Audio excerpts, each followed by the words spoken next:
Because of there's so much noise in our world, or the world of Bitcoin, the paywall was actually crucial to create a noise-free environment or a high signal environment where then people can easily trust each other and go and meet each other without the worry of, am I going to waste my time?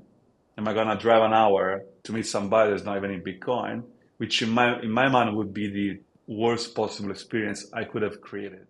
Welcome to the Abundant Minds podcast again. Today we've got Matteo Pellegrini. He is the founder and CEO of the Orange Pill app. And if you don't already know, the Orange Pill app is the best way that you can find and join your local Bitcoin community and connect with like minded individuals in the Bitcoin space. Matteo built this app so that he could connect Bitcoiners together across the globe. And we are so happy to have such a community builder here on the podcast. So, Matteo, welcome. View, thank you for having me. Thank you very much. Excited to be here. Absolutely. Well, Matteo, I'm a personal user of the Orange Pill app, and I know that when I get push notifications from anything, I'm more likely to open up a cold DM from Orange Pill than any other app in the marketplace. So I'd love to go into why did you build this? What was the kind of purpose for building this community? Right, I'll give you the short story, which is I got into Bitcoin 2018 seriously, and then by 2021 I had read all the books and listened to all the podcasts, and I was like, okay, let's go meet some Bitcoiners. I'm kind of tired of reading the books and listening to the podcast by myself. And back then my friends were like not in Bitcoin. So it kind of was lonely, right? Because you have these ideas about you're obsessed with Bitcoin and you have nobody to talk about it. And so I went to a meetup here in LA. I drove an hour. I went to the meetup. This must have been October, November 2021. And I went there, and it was like half of the people were not even in Bitcoin. It's like NFT, Ethereum, AVAX. So on my way back, I was like, oh, what a waste. Like, I drove an hour because in LA, everything's an hour drive. And I didn't meet anybody, right? So I was a little frustrated. And so I decided I was going to find a way to solve my problem, which was how do I find, I literally went on Google and I Googled how many people live in Santa Monica, which is where I'm based, and it's like 200, 300,000, something like that. So I did the math in my head. It's like, okay, if it's 0.1% of the people are in here is in Bitcoin, I should be able to find 10. But it was very hard. People don't go to Meetup, on Twitter. There was no Nostr back then, but even now, you don't put your location, right? And so I had this bug in my head, how I'm gonna find local Bitcoiners so that I can, hang out with, talk about Bitcoin, or even talk about other things, not just Bitcoin, because Bitcoin is the great filter. Um, if you're into Bitcoin, there's a really, really high chance you and I can be friends because we have gone through the same process of discovery and study, the proverbial rabbit hole. And so, as a background, I'm not from here, as you can tell from my accent, and I have lived in London, New York, LA, and every time I had to start from scratch my social network. When I moved Hmm. to London at 21, I didn't know anybody. When I moved to New York at 31, I didn't know anybody. And when I moved to LA, I also didn't know anybody. So, you know, I've done this many, many times. And usually the filter, since I'm Italian, is you find Italian people and you have something in common. Although, you know, just because you're from the same country doesn't mean you have the same values or the same interest. And so, it's not as big of a filter as Bitcoin, because Bitcoin is a as I just said is a huge filter. And so I guess my background of moving to new places and finding new friends was kind of like the motivation for me to keep thinking about this idea. And eventually, a few months later, I got the solution to this idea through one of my friend, not in Bitcoin. was launching a dating app for people that are into active people. So if you're a surfer, you want to date a surfer, right? And that gave me the idea of, oh, I see, dating app already solved that problem of finding local people that have the same interest. And that's how I end up building Orange Blab, through basically through my own needs, to scratch my own itch. I love that. So, in your process of modeling a dating app that's just for Bitcoiners, I actually saw you recently had a post that was you came up against some trouble for having a technology app versus, it's really easy for you to get clearance to make a dating app and to get that listed Oh on the app. man. Tell me a little bit about like the Well, crazy that so yeah, it's first of all, it's not a dating app. Just to be clear, it's not a for dating sure. app. It's not a dating app at all. Although somebody is actually getting married through Orange Blab. Yes. Um, I'm not allowed to say who, but yeah, somebody's getting married. The point being, when you put humans together, humans are gonna do what humans do, which is dating, networking, friendship, business, right? In any case, so yeah, so the story of, oh man, the trademark. Yeah, the trademark, it's a good story. So we launched this app in November 2022, literally 1 week after FTX blew up, Wow. which in insight was the best possible time to launch this app. Highest signal time in the market. Yeah, yeah. Basically, at $15,000 per Bitcoin, only the true believer was are left. So, and more importantly, when Bitcoin goes from 69 to 15 in 6 months, and there's people getting arrested right and left, nobody wants to hear about Bitcoin unless they're in Bitcoin already. Like your friends don't want to hear it, your wife don't want to hear it, your colleagues don't want it. So having an app that allow you to find people like you that are local that you can just meet them, it's actually more powerful at 15,000. So in Insight was the best possible time to launch Orange Blab. But going back to the trademark, yeah. So what happened is we launched it up in November, and then in February we filed for trademark. Mhm. And in Insight was not a mistake because eventually we got it, but it was the beginning of a long, long battle, which I had no idea I wasn't listening to this battle at all. So I trademarked. I got a lawyer, great guy, by the way.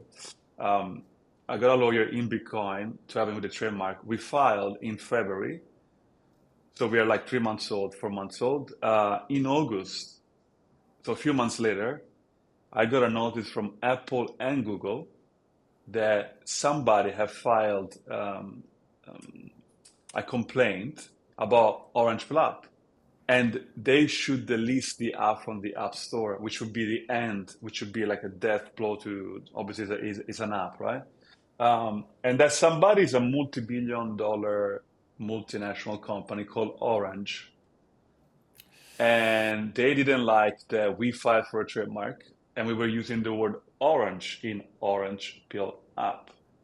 Mm. I didn't know I didn't know back now I got a crash course in trademark and IP. But back then I had no idea you could trademark a color, which you can. In any case, so we had this Crazy. incredible battle. We got delisted from Google. Thank God Apple was more reasonable, so we never got delisted from the App Store. But Google delisted us, and for 35 days, I didn't spend any single. I spent every single waking time thinking about how am I gonna get the app back on the Google Play Store without changing the name. Because everybody was telling me, man, you're never gonna go back, change the name. It's like you're a 8 months old company, you can change the name, right? But I just don't like to give up. Also, I don't think it's fair because we were not really infringing on Orange, a telecommunication company. So this is a telecommunication company, right? We are a social network for Bitcoiners. In any case, so I tried every single angle to get this resolved. Eventually, I did get resolved, uh, which was a miracle. It was really a miracle that we got it back on the Google Play Store. But it's a testament of the power of never giving up. That's what I would tell. That's what I would say. Like, I mean, even I was shocked how many ideas my brain would come up when I decided I was not gonna give up. So at the beginning of this thing, I was like, oh my God, I gotta get a lawyer, which I didn't. I did everything with ChatGPT. It's an amazing technology. And I didn't get a lawyer. I did everything ChatGPT. And I was trying to make a deal with Orange to get back, right? Hopefully they would understand the situation, which was not the case, but they couldn't care less. And then at some point, I basically decided I was never gonna give up, no matter what it took. Hmm. And what was really interesting to me is that my brain would come up with all kind of ideas on how to solve this problem. Which, if you'd have asked me on day one, I would have no clue. Um, but in any case, so we got it resolved, and we got it back on the Google Play Store on October 4th. I never forget, on October 4th, 2023. So, and then what happened? It never ends, right? It never ends. In the meantime, the trademark application that we submitted in February, the US government told us, well, we're not going to give you the trademark because there's a podcast called Orange Pill Addicts from Max Kaiser that you're infringing on the podcast. It's not Max telling the government not to give me the trademark, it's the government telling me we can't give you the trademark because of this podcast. And again, we don't do podcasts. There is no audio. There is no feed. So I went from one battle to another battle now from with the government basically, and I was like, oh my God, I thought I was gonna get the trademark, which would then protect me from a future attack from another company that said you should delete the app from the App Store, which obviously would be a disaster situation. Hmm. And in my mind, I was like, well, if I survive long enough until I get the trademark, then I don't need to worry about this thing anymore. But lo and behold, I can get the trademark. Uh, and so again, I told the lawyer, let's not give up. Let's file an appeal. Let's figure out a way. So we filed an appeal, and I don't know, 3 weeks ago, they granted the trademark. But they granted the trademark as basically as a dating app, which is funny because yeah, it's hilarious because Orange Pill app at the beginning, everybody thought it was a dating app, and it took me many months of kind of changing the narrative on Orange Pill app, and now even the government think we are a dating app, which is like maybe the government is on Twitter and they have an anonymous account and they just want to shit post. I don't know, but point being, in the end, my lawyer called the government and they had a chat, and we were able to get a trademark, not just as the dating now, which by the way wouldn't really make any difference. The difference is having the trademark or not having the trademark. Hmm. But in the end, we didn't give up and we got a trademark that it's not just a dating app, it's also like a social network. But anyway, that's the full story. That is awesome. Thank you for telling that story because I think it's just hilarious, but also, I mean, amazing because you face so many difficulties just in the legal sense getting this up and running, but also, startup social networks are not usually the easiest business to get into. I mean, ever since Facebook came on or, the Twitter, any other like large platforms we use, it's not an easy market to break into. So I'm curious, you had legal issues, you had a community that values its privacy really highly as well. So that's something else to overcome. I mean, what do you think made this successful? Because in my mind, it's already a success that so many Bitcoiners are interacting together. And I wouldn't have thought that this would be something that would come to fruition so quickly and so strongly. So maybe tell me why you think this is working. Not only starting a social network, it's hard, but I made it harder because I I completely paywall it. I put it behind the paywall. So to join Hmm. Orange Club, you have to pay. There's no free trial. There's nothing you can do for free. So I started a social network from scratch, and I asked everybody to pay to join, which, if you don't know any better, you think I lost my mind. Um, but it worked. It worked, and I think the paywall actually it's 50% of the reason why it worked.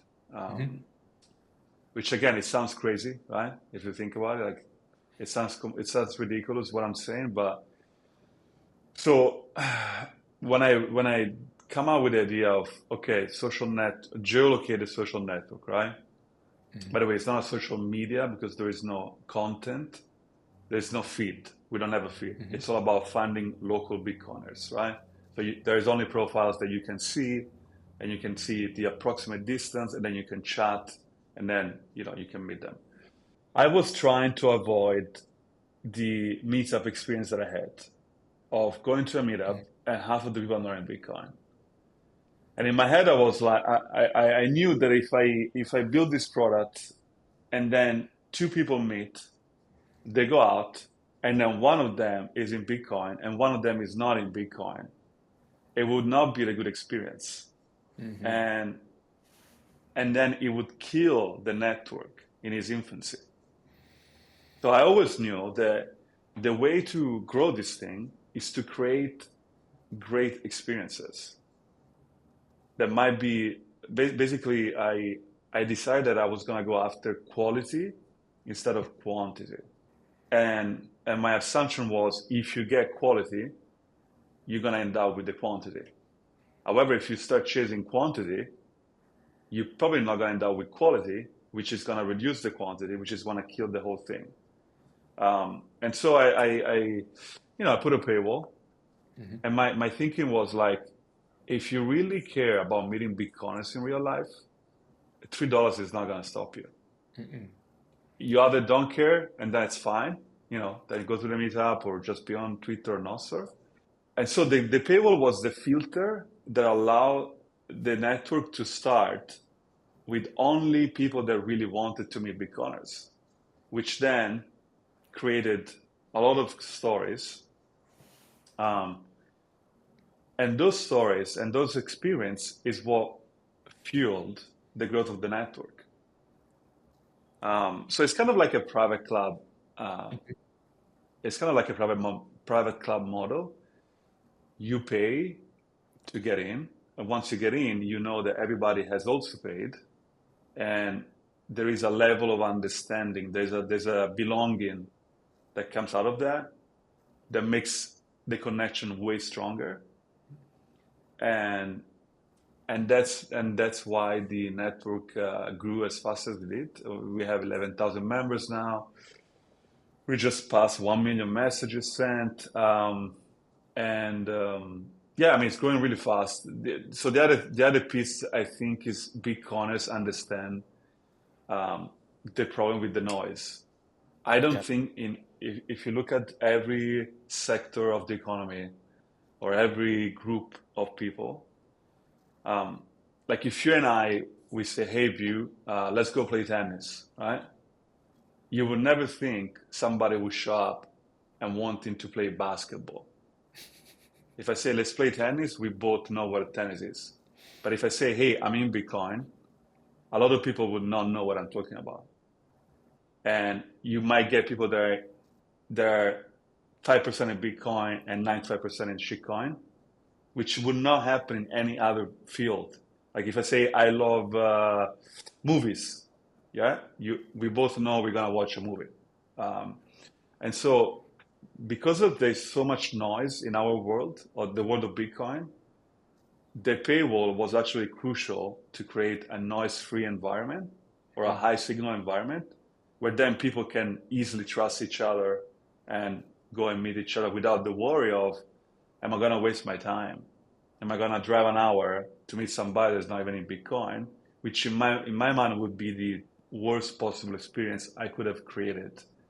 And because of the paywall, then Everybody's super nice, everybody's super friendly, everybody wants to connect, right? And also the other problem is like free product, they're full of noise, they're full of people that don't even care about it because it's free. Like, there's a thing like if you pay for something, you're gonna value more. This is actually true 100%. And and that's, the again, the paywall is probably 50%. The other thing is that Bitcoiners are such a minority that it's really, really hard to find other Bitcoiners. Like randomly, if you go to a club, if you go to an event, 99% of the people are not going to be in Bitcoin. So it's really hard. There's a huge problem. And then also the last point is that being a Bitcoiner is very lonely. It becomes very lonely because you change your worldview after a while, and your friends, they're not as interested as they used to be before you went down the rabbit hole. And so if we are social animals, so we want to connect with people like us. And so if there is a tool to find people like us locally, right? Because my goal also was being online is not good for us. It's Mm. actually not good at all. For the soul, it's not good for the brain, it's not good. And so I'm going against the trend of we should spend more time online. My Orange Club, it's we should spend less time online and more time offline in the real world, which I also think is going to be, COVID lockdowns, right? We all gone through the years where meeting somebody was even more special, right? Hmm. And with AI, with the AI, with all the AI that's coming online, like my belief is that in a few years we would have no like right now we're getting a call. I would have no idea if that's a real view or not. The only way to know is offline. Um, and so that's uh, that's that's some of the reason why Orange Pilar was as successful as it is. I totally agree with you that the paywall is part of the value proposition because for me personally it was like this is an investment in a group of like-minded individuals, right? It's like a mastermind or a coaching program. You pay money just to be exposed to people who you know are on the same path as you and to weed out anybody who's not serious about whatever the topic you're discussing or the goal you're trying to hit. So there's immense value in keeping people who are not serious out of the network just as much as getting the right people in. And I think it's such a great mission too because if I didn't have the in-person meetup here in Bend, we have a group of probably 10 to 20 dedicated bleeding orange hearts that are so high signal, a wonderful group. But if I didn't have that, the bear market would have been quite miserable for me, honestly. That was one of the highlights for me was getting to always get to meet up with those people and to share signal and be in a group of people who are like-minded. So I think there's a huge amount of value.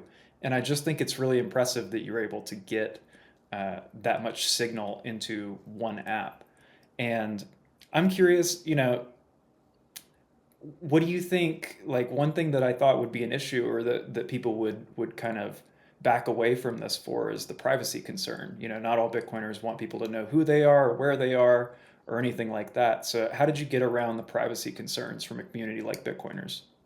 Right, that's a really good question. So one of the advantage of the paywall is that we don't have to do ads. We don't have to do advertising, which in my mind is the most anti-Bitcoin business model you can come out with. Because doing ads really means tracking your like extracting as much data as I can from you and then sell it to the highest bidder. That's really the advertising model, right? Which, by the way, sometimes the highest bidder, it is not a company, it's a government. So, yeah, the privacy obviously is a huge, so we are a privacy first company. So everything we build is with privacy in mind. And so there's no KYC, of course, you can be as anonymous as you like. We don't ask for any information except an email address. You can just make one up. you can pay in Bitcoin, so literally there's nothing that links to you, and so it's up to the people it's up to people that join the app if they want to use the real name. Some people are comfortable with that. Some people use a pseudonymous, and then the geolocation is probably the biggest uh, piece that people were skeptical about. And the way it works is that we use approximate geolocation, which is only 10 miles radius. And then we approximate that even further to show you the distance from another member.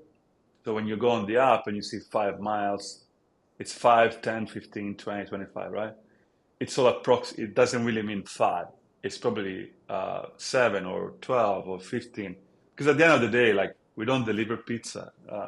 We don't bring you the food to your house. So we don't care exactly where you are. We just need to know you are in that neighborhood, in that region, so that people that are also in that region, you can meet them. Because if you're in California and somebody's in Miami, you're probably not going to meet them. And so everything is very approximated. We keep it as vague as possible while giving you as little information to know this person is nearby so we can meet each other. And again, the paywall, I think it's what, again, we go back to the paywall, which is, magical, really. It's what gave confidence to the people that we're not making, so, if something is free, you are the product. If you're paying for something, the product is the product. And so again, the paywall was like, in my mind, was like another layer of protection for the Bitcoiners because they know, okay, I'm paying for this thing. There is no ads, and so uh, there is no reason for us to do any advertising or any.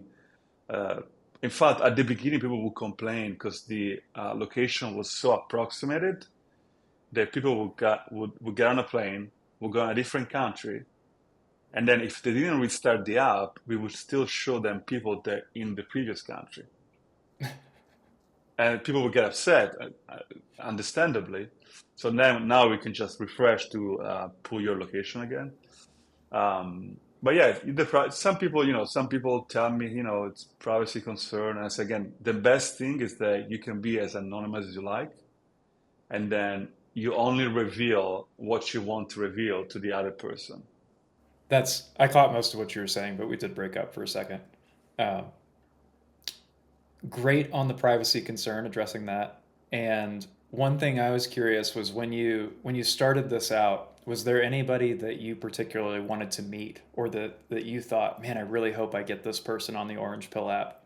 Honestly, no, I just want to meet people nearby that I can go and get a coffee with. I've never been. I did meet, obviously, I meet almost everybody in the Bitcoin world through sponsorship or conference. A lot of the advisors that we have are like famous Bitcoiners, if you want to call them like that.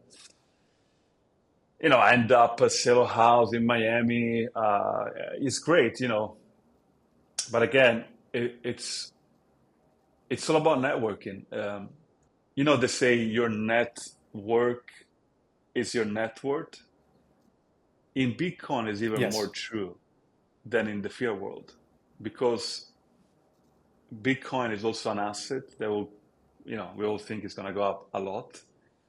And so networking is such a small group of people that most likely are going to be more influential in the future than they are today. And we're already very influential. I mean, there's a past president that has met with Bitcoiners at his house. I know some of the people that went to the meeting with Trump at Mar-a-Lago. If you work in AI, I don't think you will be exposed to this kind of connections, right? Because it's such a small group. Um, and so networking in Bitcoin, I think 5 years, 10 years from now will be like a great like ROI on your time. Oh, I met Bu. He has a mining company and now he's meeting with the president, right? Which it's very very special. And but yeah, going back to the question, I no, I didn't care about meeting somebody. I just wanted to meet Bitcoin is where I was. Or when I was traveling. Mm. Like I went to New York for a wedding last year for 3 days. I was in New York. I opened the app. I contacted everybody, and I meet five of them. And then one of them was working at Wolf. I don't know if you know, there's an accelerator in New York called Wolf, and they have an office, probably the most beautiful view in all of New York. They have an office like on the 70th floor, a huge building, and I ended up in that office with amazing view just because I'm in Bitcoin and I found people in Bitcoin locally, and then we end up in this place, which I would never be able to go up there. So yeah, that's yeah, Bitcoin connection is going to be, I think, is are going to be very, very valuable. How do you, there's nobody in particular that you were looking to connect with. I mean, now that you've got thousands of connections that are all at least one link away from you, how do you think about building relationships and guarding your time? Because those two are kind of sometimes opposed, sometimes they complement each other, sometimes relationships, give you back more time in life than you could ever hope to find on your own. How do you think about relationships in your life? Yeah, I mean, obviously it's a great question because if you're building a company, if you have kids, time is very scarce. It's very scarce, more than Bitcoin. Yeah, it's when I was younger, I would go more. It was more of a numbers game. Like you meet a lot of people because you have to find out what kind of people are valuable to you. And as you grow older, you figure out faster this person is going to be a good person to have in my life, and this person might not be a good person to have in my life. And it gets easier with time because obviously you meet more people. You figure out what are the traits that are attracted to you. Yeah, when it comes to time, it's yeah. I mean again, that's another point of the parable. If people pay to be on this app and then you meet them, you know that they really want to meet people like you instead of like Mm. randomly going to an event. There's 100 people and trying to spend 5 minutes with each other. Uh, I when you look at your life, like in person, you want fewer connections but a higher quality. Like you'd rather have five Hmm. friends that will die for you than 100 friends that just, you know, that might send you an email or a message once a month. Uh, Online is the opposite, right? So online you want to have as big as of a reach you can, and offline is more about quality than quantity, and online is more about quantity than quality. And so, yeah, I mean, definitely guard your time, but also at the same time, guard your time is obviously, but also be curious. Like you never know, literally, you never know what people are gonna come into your life and what insights they're gonna have. Like I give you an example. I had another company before, like 10 years ago, and one of my friend was like, I was selling clothing. Was a clothing assistant for a big brand. No idea about business, not a business person, not a technology person, but he still gave me good ideas that I implemented in my business. And if you started with the assumption that only people that are in technology or business are going to give you good ideas, you you're going to be surprised by where good ideas come from. Like I don't know if you know the story of the ATM, how the ATM came about, and maybe No. this is a legend. Maybe this is a legend. We don't know, but the story is that back in the 60s or 70s, a woman went to the bank to the teller, and she said, "Well, wouldn't it be great if I could just come to the bank at any time, any day, and put my debit card into the wall and get the money out instead of waiting for the bank to open?"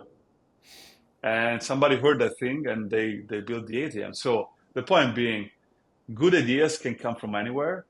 And so it's good to be open to a new relationship and new ideas. I guess my approach is to be a little bit brutal or very pragmatic when when a relationship is not worth anymore, you should cut it out because Mm. that person is taking time from you that another person is not having. And so you want to make sure that you create your circle. Your most recent, or one of your recent Twitter posts that I saw said, "Judge less, forgive more." What does Mm. that mean to you? Well, it was in reference of an event that happened in the Bitcoin community. Mm. Um, I don't think we should go into detail, but yeah, Judd, yeah, the point is you don't know, like it's very easy to judge. Humans are very quick to judge, which I think is a mistake because um, you don't know what's the full picture of somebody else's life. You know what they're going through. You don't know. Uh, I think judging is not a good way to live life. On the other hand, forgiving is a more it compounds. I think forgiving it compounds and create more peace in the world and less trouble. And judging is the opposite of that. And so if we judge less, which obviously is not very, which is also not very smart because again, you don't have the information, right? If we judge less and forgive more, I think we create a better world. Mm. I think that's beautiful, and I completely agree. I would like to say that forgiveness is like inner alchemy. You're Mm. transforming base emotions into higher level emotions, and that just radiates out into the rest of your life. So, totally in agreement with you. One thing that I was curious about, obviously you wouldn't get into conversations with the government, you wouldn't get into trademark battles, you wouldn't be trying to build a social network if you didn't have some kind of goal that you wanted to happen from this. And I'm curious if you have one kind of outlandish goal that could come out of developing Orange Pill app. What would you love to see happen in the world from this creation? Well, I think we might have got one already. I don't know if you know the story of us going to Washington and delivering 535 copies of the Bitcoin Standard Yes. to every congressperson, which was just me thinking. So the backstory is that one night I was thinking, like, if I get the famous Bitcoiners on Orange Pill app, I might be able to grow the network faster. And I was just typing out tweets, very very funny, very out of the box. And one of the tweet was, if Saifedean join Orange Pill app, we're gonna give a copy of the Bitcoin Standard to every congressperson. Which I should have done the math before I sent that tweet because the book was $35. There's 535 congressperson people, and so it's $9,000 marketing stunt. Plus, you have to go to Washington DC. Anyway, long story short, I sent that tweet in the middle of the night. I'm not thinking he's gonna join. I wake up in the morning and he says, "Okay, I'm in." I'm like, "Great." Now I have to buy 535 copies, and then we got which is not easy, by the way. You can't buy 500 if you go on Amazon. Just so you know, you can only buy 100 copies. There is a limit. But so what happened is, you know, I gave my word, so now I have to do this thing. And we, thank God, we got the community to rally behind us. We got a Geyser campaign. We raised, I think, almost all the money to buy the books. We buy the books through Safedin publisher. I actually shipped all the books to a guy that I found on Orangeville app in Washington, because obviously I'm in California. I can't fly with 535 books from LA to Washington. It's extra cost, right? So I found a guy in Orangeville app in Washington. I said, "Hey man, we're doing this thing. Can I send you the book? Do you have a space in your garage, right?" And then we got Dennis Porter involved, which is kind of the Bitcoin lobbyist. And thank God he got involved because he was super efficient. Like he had the map of every office. Like, okay, we split the group. You go this floor, you go that floor. So we had this beautiful day. I think it was June 22nd of 2023. We flew to DC, and then the other big corners on Orange Mhm. Club, they all came to this to the Congress. We got all the books out to the.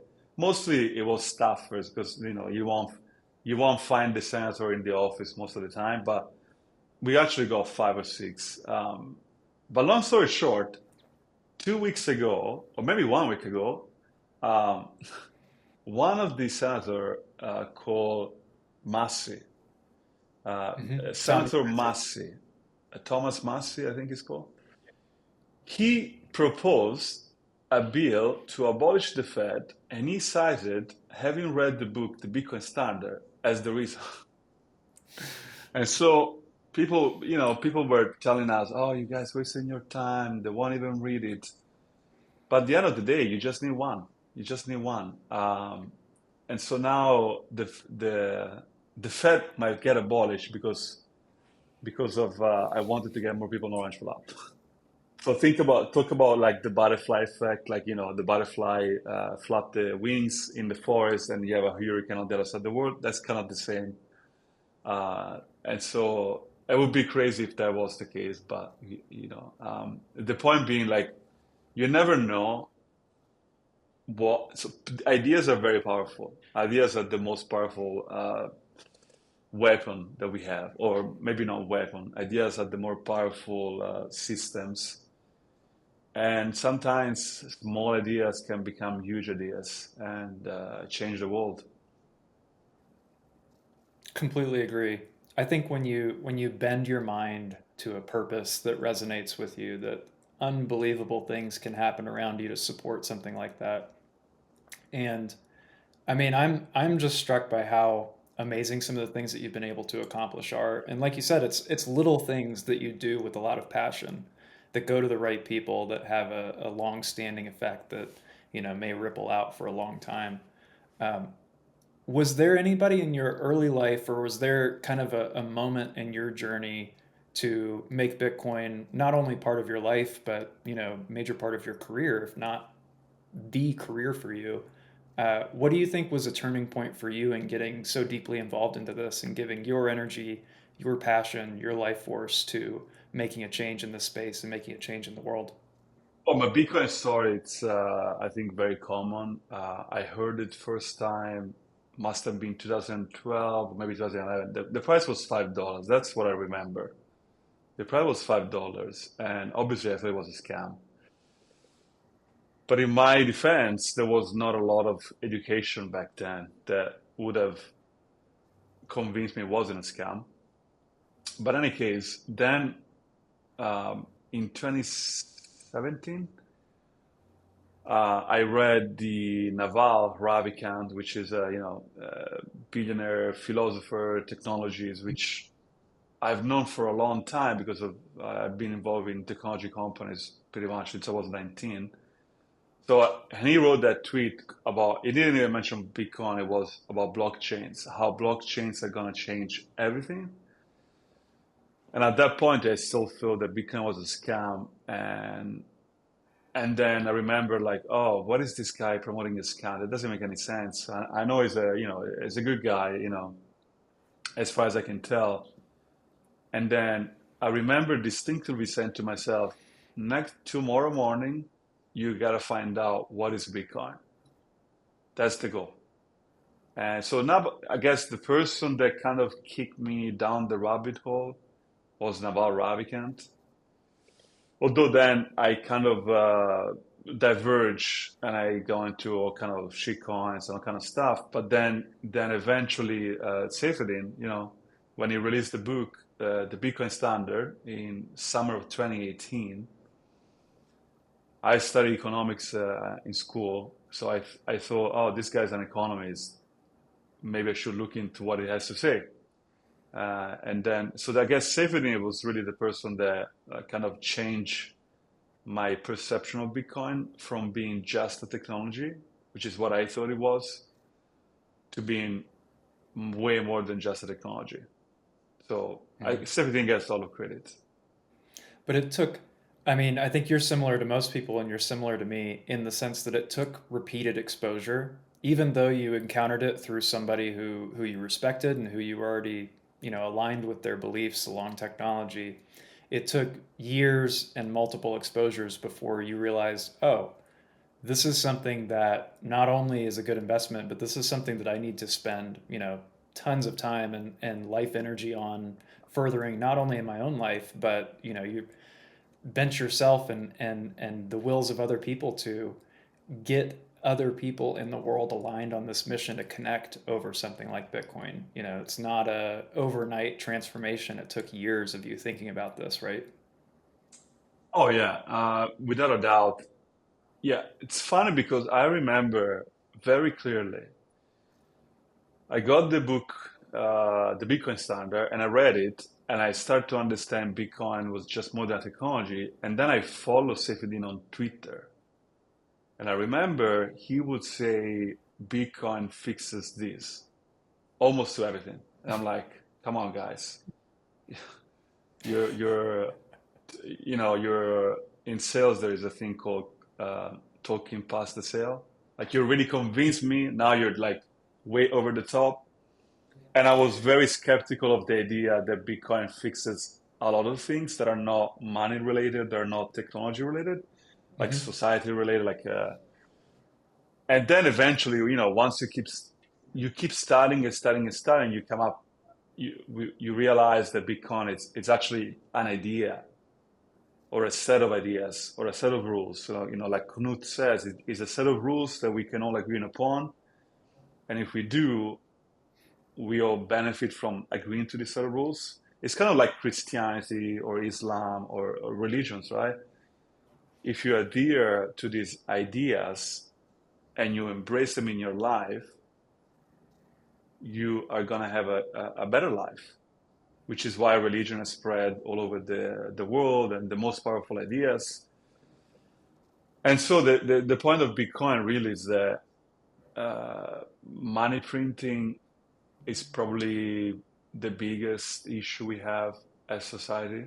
Like it causes a lot of problems in the world that are not easy to see if you don't spend time thinking about what is the what is the results of people being able to print money Mm-hmm. at will, pretty much. Like what happens when this money get into the economy and how they get distributed and how do they impact society, and Jeff Booth says better than me, if you manipulate money, you manipulate society and you create chaos. Like it's entropy gets introduced into society, which is why we live in a world that it's very chaotic since 1971 for sure, but since the Federal Reserve in 1913, we have two world war, like plenty of wars, plenty of addictions to drugs and all kind of stuff, which if you're not into Bitcoin, you might think we're just crazy. And by when we say fix the money, fix the world, but when you think about it at length, you realize that money is like it's everywhere.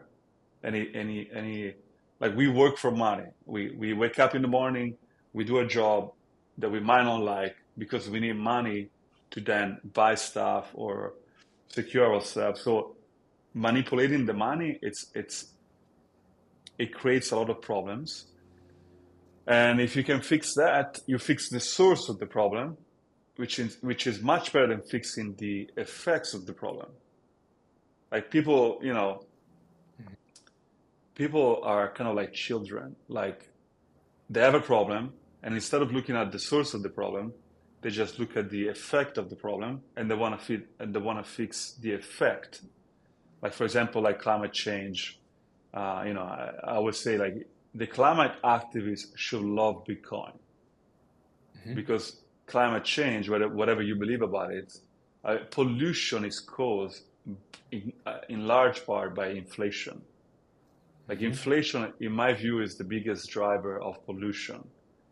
because you have to consume more products, create more products, ship more products from China to the US, all around the world. And so if you change that dynamic, where you go from a high time preference society to a low time preference society, you actually going to reduce pollution and you're actually going to improve the environment. And the only way you can do that, it is not by forcing people to not take a flight.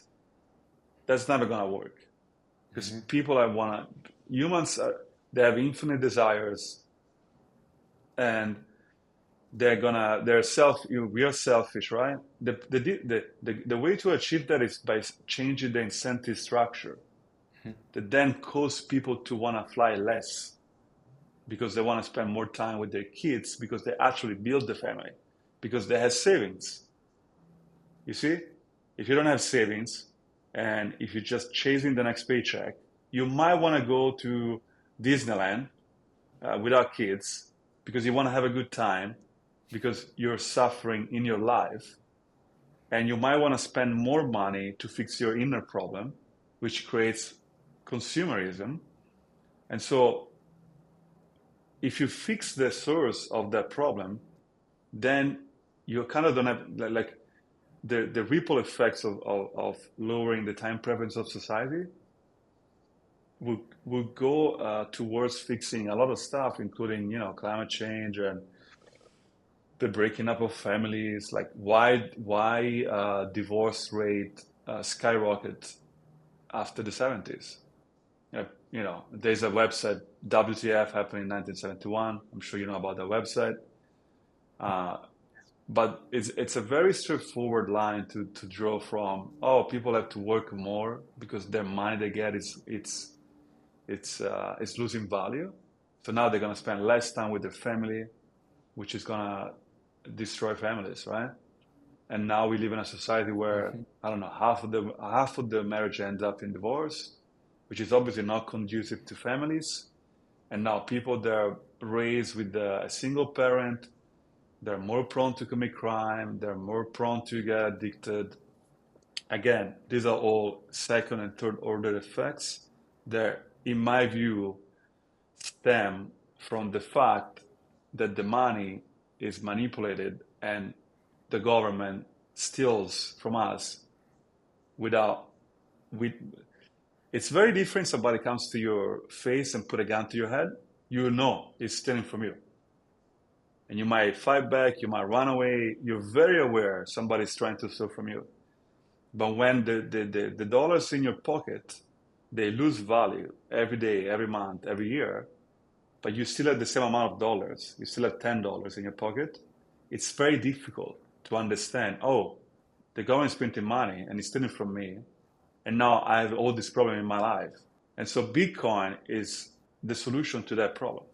So fix the money, fix the world. Getting to, we all are in this because we think that there's hope for the world, right? That we can invest our time and energy and our resources into a technology that actually has the potential to reshape the world back into an incentive structure that we can get behind, that, doesn't take advantage of us, that actually supports the furthering and the evolution of humanity. We're working on very big things, Matteo, in our own respective ways. And I'd love to know, what's your near-term goal for the Orange Pill app? What do you want to see Orange Pill do in the world? You said you already have over 10,000 users and over 1 million messages sold. What's the next big impact that you can have with this social network? Well, my goal is to create as many connections between Bitcoiners as possible. They are censorship resistant because, at the end of the day, the only censorship resistant relationship you can have is offline. It's not online. Like Mm. this string could be shut down any second. And so if you create a tool that allow people to find each other in real life and create local communities, which are very powerful. Especially if you go into a CBDC world, right, where the government might be able to tell you how much meat you can buy, how many gallon of gas you can put in your car. If we get into that world, which is definitely not a non-zero chance, having local communities, having knowing the butcher or the doctor or the mechanic that will take Bitcoin, which it cannot be stopped and cannot be controlled, which is the whole point of Bitcoin, right? Like we have censorship resistance money now for the first time ever, but we don't have censorship resistant relationship or censorship resistant connection. And so you need both really to be able to kind of live outside of the system. And so my goal, my hope is that Orange Pill app will just increase the amount of this relationship and connections cannot be that are outside of the government, so that we can build a better future for everybody, really. I love that. What do you think that listeners of this podcast can do to help further that mission for you? Download the Orange Pill app, get on it, meet Bitcoiners. I would say meet Bitcoiners no matter how you do it. If it's through Meetup, great. If it's through a conference, great. If it's through random chance, I would like to know how, because it's very rare. But yeah, download the Orange Pill app, sign up, get a Bitcoin friend, get a Bitcoin networking local group of people that are like you, that are on the mission like you. And if everything goes, if the shit hit the fan, you're gonna have your local network that you can always like fall back to. It's gonna be very, desperate times sometimes calls for desperate actions. And if we can avoid the desperate times, we'll all be better off. Completely agree. And I'm a proud user of the Orange Pill app. Our company is on the Orange Pill app, and people can connect with us there. Matteo, for our audience to find you, keep up with you, and see what you're working on, how can we connect them with you? Where can they find you on the internet and anywhere else in life that they can connect with you and see what you're doing? I'm on Twitter at Matteo Pelleg. Of course, the easiest way, I mean, the only the easiest way to talk to me is Orange Pill because I check all the DM, I respond every You DM. always answer me. I know, yeah, it's an addiction. I'm addicted to my own app. Great. Um, but yeah, I'm on Twitter at Matteo Pelleg. Orange Pill app is my name and last name, and you probably find me at some conference too. Wonderful. Well, Matteo, I can't wait for the next time that I get to see you in person and have a real offline interaction with you that we know is true, that is not me sitting here as an AI on the screen. And I can't wait to get to spend more time with you and keep up with you and see how you continue to impact the world because I'm so convinced that we're working on exactly what we should be and that we're doing everything right. And the Orange Pill app is just one part of making sure that this technology is successful and that all the people that encounter it are successful in their own right and get to have wonderful relationships all the way. So I thank you for everything that you do in the space. I thank you for coming on and sharing your time with me and with our listeners, and look forward to the next time we get to chat. Thank you. Likewise, we definitely need to meet in offline. I look forward to that. Sounds